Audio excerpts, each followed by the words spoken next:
When I first called Gene Dixon, one of the Camden 28, to ask him if he wanted to be interviewed for the film, the first thing he said to me, he said, yeah, sure, I'll do the interview, but do you really think you're going to sell more than 28 copies of this?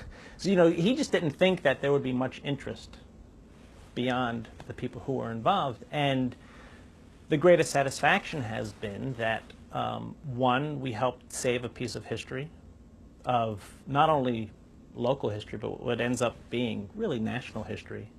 But also that a number of people are seeing this. I hope that people that see the Camden 28 come away with the knowledge that the anti-war movement during the Vietnam era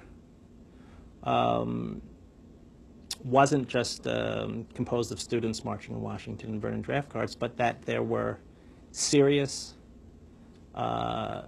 committed individuals, people with families, priests, who were willing to take a huge risk to stop the war and to protest the war. The themes that it raises about deception and government deception, about questionable wars, about the reasons for going to war, they're as relevant today to what's going on in the world today than it was at the time. This was the best time for the film to come out because it raises those questions, and I think people are talking about that again now.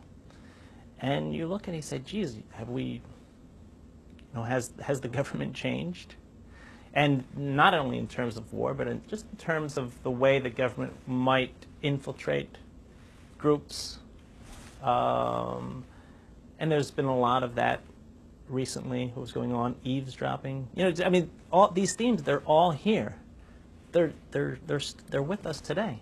The people who did the Boston Tea Party, and what were they doing? They were essentially destroying property.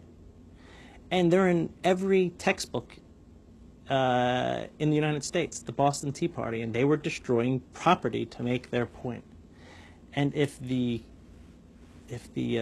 people who did the Boston Tea Party can be remembered as patriots, then I think the Camden 28 should be as well. And I hope that people understand that.